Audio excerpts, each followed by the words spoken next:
Hey, Jason here, and today we're reviewing Titanfall. Titanfall is the latest first-person shooter for Xbox One, PC, and Xbox 360. Created by Respawn Studios and published by EA, this game does only one thing, and does it really damn well. It takes the core gameplay mechanics of precision shooters, combines a whole lot of new mobility, and throws in some mechs, because why the hell not? The core gameplay is what you can expect from a AAA FPS title. You have tight controls, good physics, and some solid shooting mechanics. This game adds in mobility and adds in large mobile suits called Titans. You'd be surprised at how much mobility has changed this game. They've now implemented double jumping and wall running, two things that have been platformer staples for decades. But now, how does this change in FPS? Well, all of a sudden you can now move hella fast across the battlefield, but that's not all. It completely changes the movement dynamics of the map. It's now significantly harder to camp the map. Increased mobility means players can now enter buildings from second story windows or straight from the rooftop.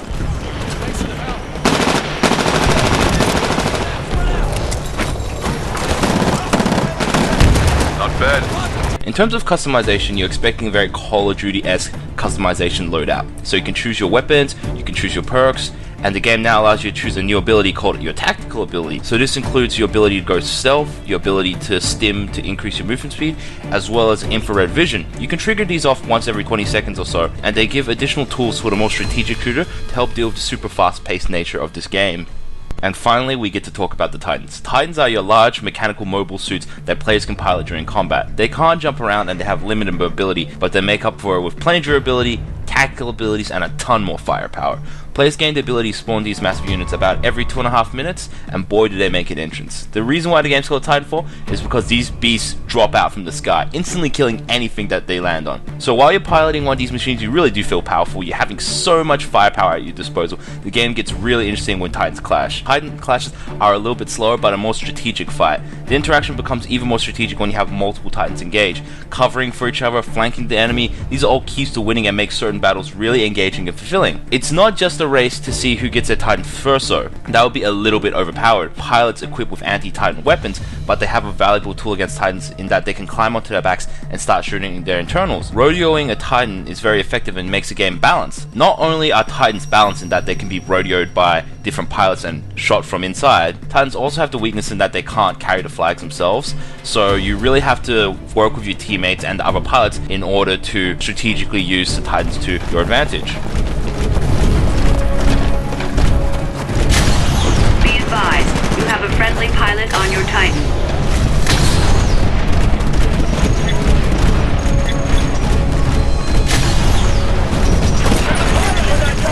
Friendly pilot has left your Titan. There were a couple of things that really irked me about this game. The first one is the continual internet requirement that you needed to play the game.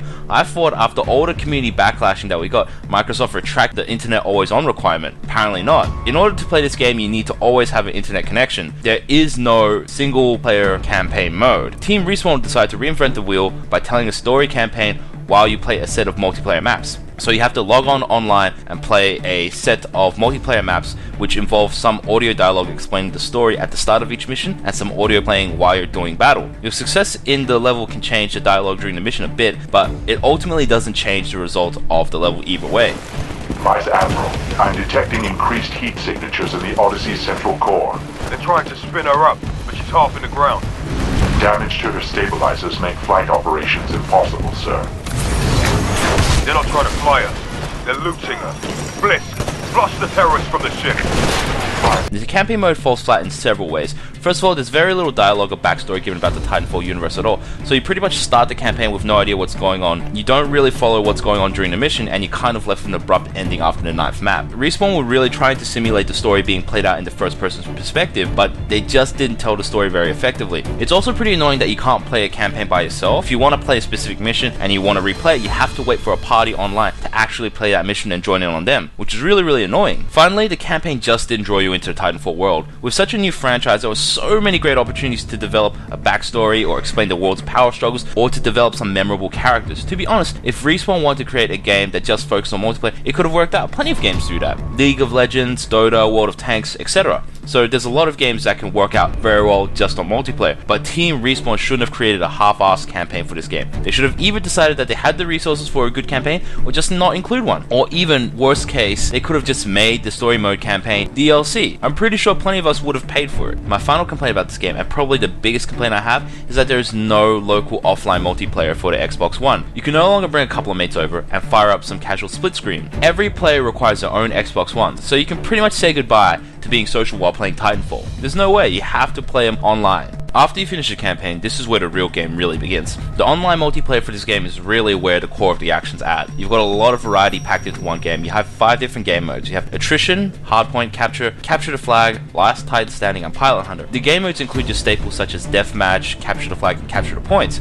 The interesting new addition into the game is the Last Titan Standing mode, where all the players spawn in their Titans and must work as a team to defeat the other team of Titans. This was definitely a mode that was really fun and really stood out. It was a huge change of pace to the other game modes, which were very fast paced. The Last Titan Standing mode was really strategic, it had a lot of tactics and a lot of great teamwork. I really enjoyed it, and I think it's a great addition into the game. The game tracks your performance after each match and rewards you with XP depending on how you perform. As you level up, you unlock more perks and weapons that you can equip to your custom loadout, very much like your standard Call of Duty experience. In addition to this, the game also tracks all your achievements and lets you know what other achievements you're close to completing. You're constantly hitting new targets and unlocking more and more weapons and perks, so you feel like you're constantly making good progress. There's not much to be said here. The game's visuals all look very good. Textures and details are all high resolution and look very clean and detailed. Definitely what you can expect for one of the biggest titles for Xbox One this year. The team definitely put in their extra work here. The soundtrack honestly is pretty forgettable, but then again, you don't really play FPS games for their amazing audio tracks. Although I do want to give a very positive mention to the voice acting in this game. The comments that your commanding officer gives you while you're playing are a nice touch and makes the constant multiplayering